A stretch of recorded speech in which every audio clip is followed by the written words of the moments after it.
Kita masuk bab 3 tentang taat ikhlas ya. Karena besok kita PTS, kita akan terakhir sampai materi sampai ikhlas ya. Bismillahirrahmanirrahim. Taat. Taat memiliki arti secara bahasa dan secara istilah. Arti taat secara bahasa adalah tunduk, patuh, dan setia. Ingat-ingat, arti taat secara bahasa adalah tunduk, patuh, dan setia. Arti secara istilah, taat adalah tunduk dan patuh terhadap segala perintah dan aturan yang berlaku. Nah, ini secara arti secara lebih jelas ya. Ingat-ingat, arti secara istilah itu arti secara lebih panjang, lebih terperinci. Arti menurut bahasa berarti arti secara pendek. Paham ya? Nah, anak-anak sudah tahu arti taat secara istilah, yaitu tunduk dan patuh terhadap segala perintah dan aturan yang berlaku. Anak-anak sebagai murid, di sini sebagai murid apa sebagai guru? Murid. Anak-anak sebagai murid ya harus mengikuti aturannya murid. Ya. Apa aturannya murid? Nah, salah satunya memakai seragam sekolah yang lengkap setiap hari. Contohnya apa? Pada hari Minggu pakaiannya pramuka. Berarti pramukanya harus lengkap. Maksudnya lengkap itu apa? Ya mulai dari kopiah sampai bawah harus dipakai. Kopiah, kemudian hesdu, kolongnya. Kalau bisa baju-bajunya ada simbol-simbolnya. Kalau itu baju pramuka. Karena anak-anak sekarang baru sebagai murid ya. Ya. Itu adalah taat. Kemudian masuknya harus juga sama. Dalam masuk sekolah pasti ada dan pulang juga ada aturannya ya. Dan itu harus dilaksanakan ya, harus karena sebagai anak sekolah ya. Anak sekolah tidak boleh berambut panjang, ya ndak usah pakai rambut yang panjang. Rambutnya harus dirapi kalau rambutnya panjang. Paham ya? Ya. Dasar hukum perintah taat terdapat di dalam Al-Quran surat Al-Anfal ayat 20. Coba dibaca bersama-sama.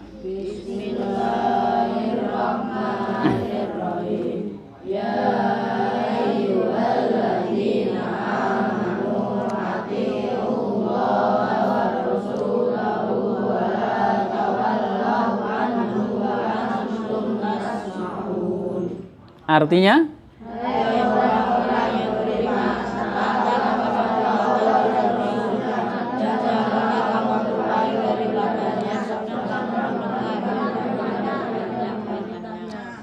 Ya, bacanya yang pelan-pelan. Agar apa?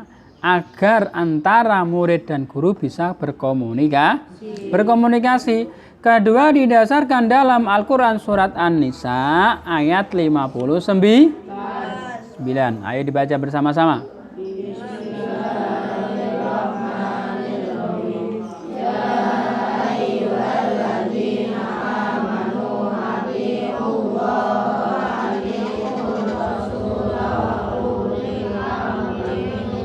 Artinya?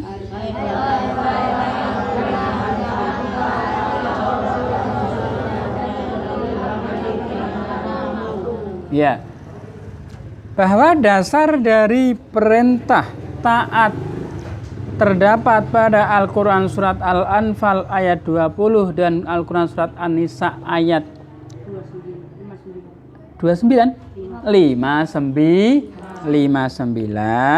Di situ antaranya dijelaskan harus taat kepada Allah, kepada Rasul dan ulil amri. Macam-macam taat disebutkan ada tiga. Taat kepada siapa? Satu, taat kepada Allah itu contohnya yang bagaimana? Salah satu sholat 5 waktu itu taat. Kemudian puasa, zakat, ya. Kalau taat kepada Rasulullah, contohnya itu apa kira-kira? Ya, berbakti kepada orang tua. Kemudian menuntut Nah, seperti dalam tatap muka antara guru dan murid seperti ini, nah ini adalah salah satu kita taat kepada Rasulullah, yaitu menuntut ilmu, ya, tidak tidak berkhiyat. Makanya jadi murid ketika ditanya seorang guru, itu kamu harus berusaha untuk tidak berbohong, berusaha untuk jujur. Nah, nanti ketika ada pertanyaan-pertanyaan, nah itu harus diusahakan untuk jujur. Karena jujur itu adalah bukti kita contoh taat kepada Rasul. Kemudian taat kepada ulil amri. Ulil amri itu siapa? Pemimpin. Kalau kita di sini adalah penduduk harus taat kepada taat kepada lalu lintas, menaati yang bawah ke bawah, peraturan di peraturan di pondok pesan harus kita taati, karena memang kita sebagai seorang murid. Kalau di pondok kita sebagai seorang santri harus taat kepada aturannya santri. Waktunya sholat ya harus sholat. Waktunya bermain baru waktunya ngaji. Ya, itu adalah aturan harus dilaksanakan. Kalau umpama tidak dilaksanakan, kemudian mendapatkan sanksi. Kalau di madrasah, kalau di pondok mendapatkan takzir ya harus dilakukan, karena kita tidak melaksanakannya. Nah, ya. Kenapa seperti itu? Karena itu adalah akibat dari sebuah sebab yang kita lakukan. Namanya kita melanggar. Paham ya? Sekarang masuk ke ikhlas. Ikhlas arti menurut bahasa adalah tulus hati, membersihkan hati, memurnikan nih. Nah, arti ikhlas secara istilah apa? Memurnikan tujuan untuk mendekatkan diri kepada Allah tanpa pamrih kepada makhluk, ya. Dasarnya pada Al-Quran surat Al-Bayyinah ayat 5. Ayo dibaca bersama-sama.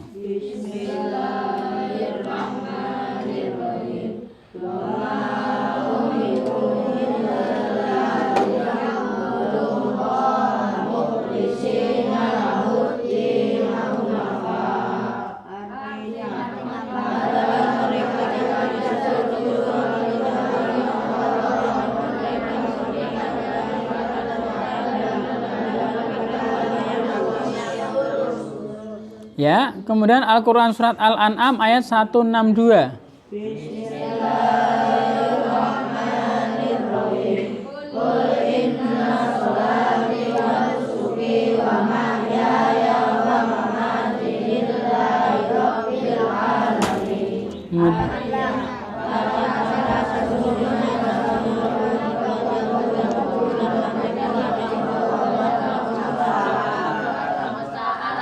Kemudian hadis Nabi Shallallahu Alaihi Wasallam dari Abu Hurairah. Sekarang yang baca satu anak saja. Yang baca kamu. Belakangnya. Ya.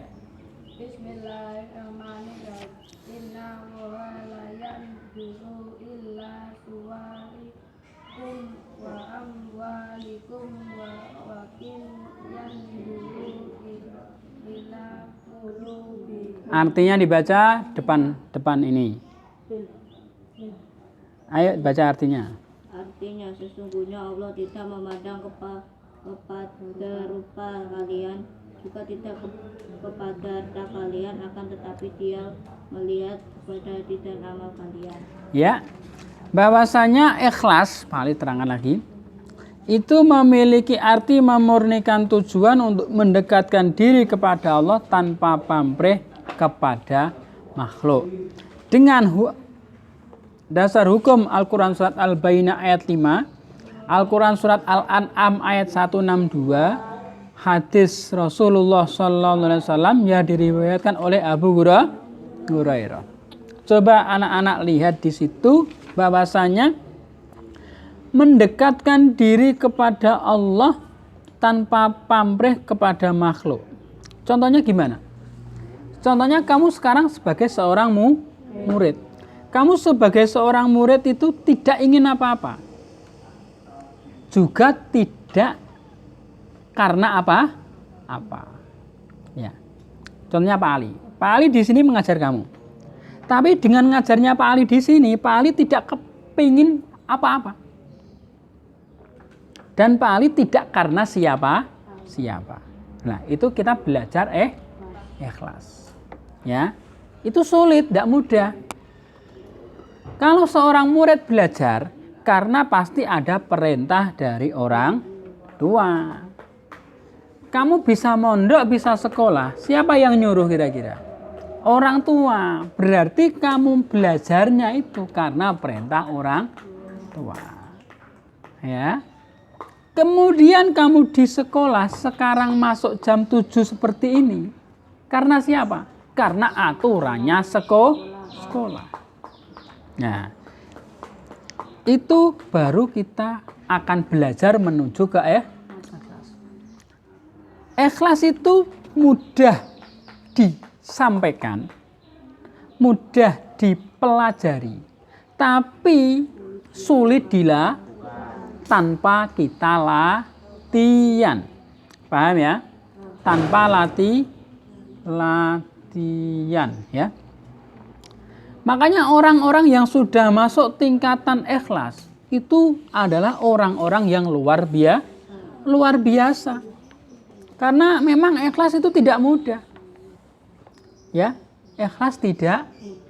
Belum tentu Pak Ali di sini menghadap kamu. Itu Pak Ali punya keikhlasan yang luar biasa. Bisa-bisa seorang murid itu ikhlasnya malah lebih tinggi daripada seorang gurunya. Ya. Karena ikhlas itu adalah ya, karena semuanya itu dilakukan bukan karena siapa, tapi karena Allah. Ya. Paham ya? Paham ya? Kalau kita ikhlas untuk belajar, pasti kita tidak ngantuk. Ya, pasti kita tidak akan bermain. Karena kita belajar, sesungguhnya belajar itu adalah karena siapa? Karena siapa? Karena Allah. Nah, ya, itu ikhlas. Nah, orang yang sudah masuk di dalam ikhlas, sudah belajar ikhlas sedikit demi sedikit sampai dia masuk ke tingkatan-tingkatan ikhlas, hatinya, gerak-geriknya, perbuatannya itu sudah diniatkan dengan niatan ikhlas. Contohnya mudah saja, ikhlas. Kamu bersedekah, ya. Ibaratnya kamu dapat jajan dari sambangan, ya, sambangan. Dapat 1 kresek. Kamu kasihkan temanmu. Kemudian besoknya kamu ungkit-ungkit lagi. Itu namanya tidak atau kurang ikhlas, ya. Kalau kamu ikhlas, ya, kamu sudah ngasih, ya selesai, sudah tidak dibicarakan lah di kemudian hari, ya. Ya. Bisa dipahami? Ya, semoga pertemuan pada pagi hari ini bawa manfaat, ya. Anak-anak jadi anak-anak yang baik, perilakunya dibaikkan oleh Allah SWT, ya. Akhirnya, assalamualaikum warahmatullahi wabarakatuh.